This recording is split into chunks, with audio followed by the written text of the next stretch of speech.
Hallo Holzfreunde! Ich möchte euch zeigen, wie einfach es ist, diese Schellackpolitur herzustellen.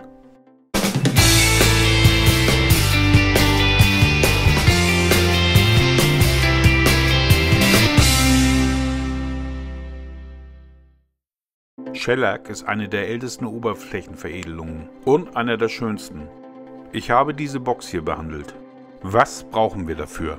Ich habe hier eine fertige Schellacklösung, etwas Baumwolle in Form eines alten Unterhemdes, Öl, ein Leinentuch und einen gut verschließbaren Behälter.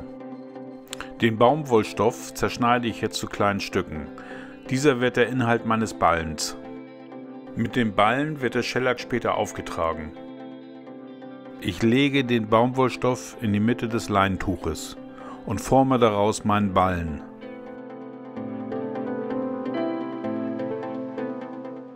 Dabei sollte dieser unten möglichst faltenlos sein.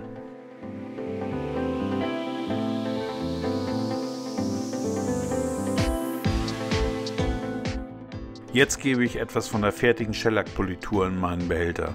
Ich benutze hier ein altes Marmeladenglas.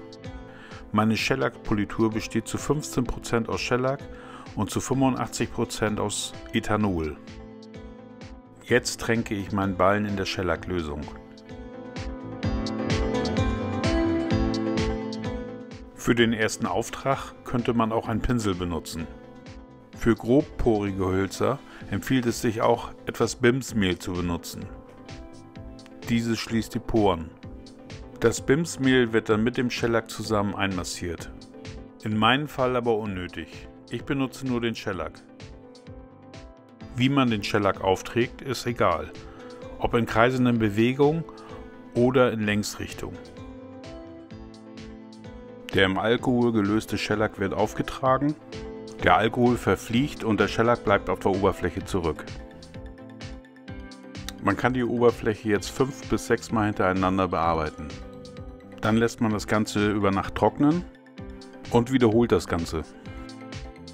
Für meine Box habe ich das Ganze 6 Mal wiederholt.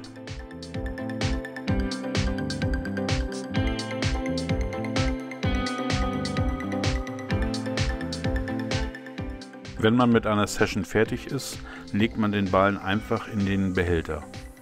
Verschließt ihn gut und man kann nächsten Tag einfach weiterarbeiten. Wenn der Ballen anfängt, auf der Oberfläche leicht zu kleben, nimmt man 2-3 Tropfen Polieröl. Man kann auch normales Leinöl dafür benutzen.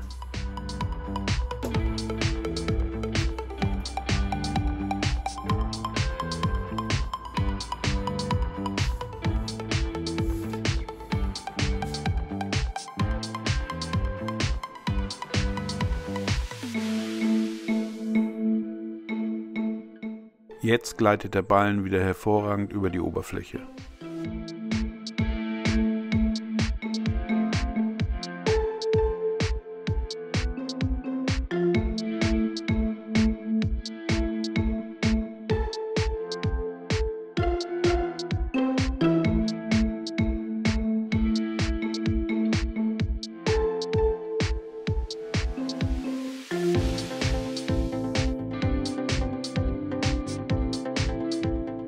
Beim Auftragen darf man mit dem Ballen nicht auf der Oberfläche stehen bleiben, sondern muss in einer fließenden Bewegung bleiben.